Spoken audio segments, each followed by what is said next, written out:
موت کے بعد کیا ہوگا؟ شروع میں مردہ شخص کو یہ احساس نہیں ہوتا کہ وہ مر گیا ہے۔ وہ خود کو موت کا خواب دیکھتا ہوا محسوس کرتا ہے۔ وہ خود کو روتا، نہاتا، گرا لگاتا اور قبر میں اترتا ہوا دیکھتا ہے۔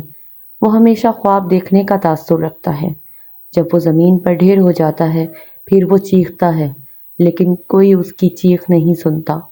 جب ہر کوئی منتشر ہو جاتا ہے اور زمین کے اندر وہ تنہا رہ جاتا ہے، اللہ اس کی روح کو بحال کرتا ہے۔ وہ آنکھیں کھولتا ہے اور اپنے برے خواب سے جاگتا ہے۔ پہلے تو وہ خوش اور شکر گزار ہوتا ہے کہ جس سے وہ گزر رہا تھا وہ صرف ایک ڈراؤنا خواب تھا اور اب وہ اپنی نیند سے بیدار ہے۔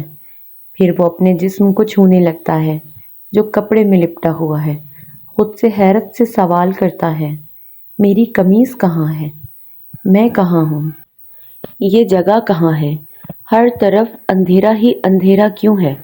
میں یہاں کیا کر رہا ہوں؟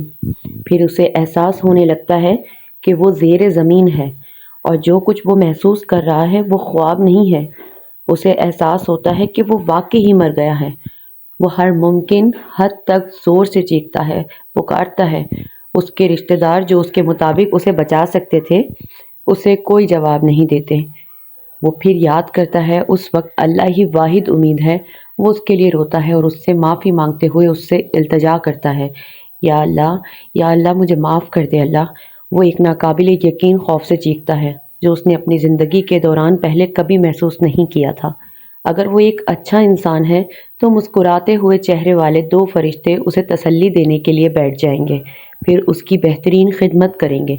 اور اگر وہ برا شخص ہے تو دو فرشتے اس کے خوف کو بڑھا دیں گے اور اس کے بدصورت کاموں کے مطابق اسے اذیت دیں گے۔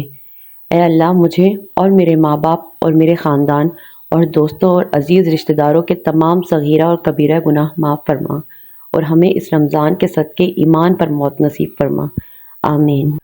اگر آپ کو ویڈیو اچھی لگے تو ویڈیو کو لائک اور چینل کو سبسکرائب کر دیں۔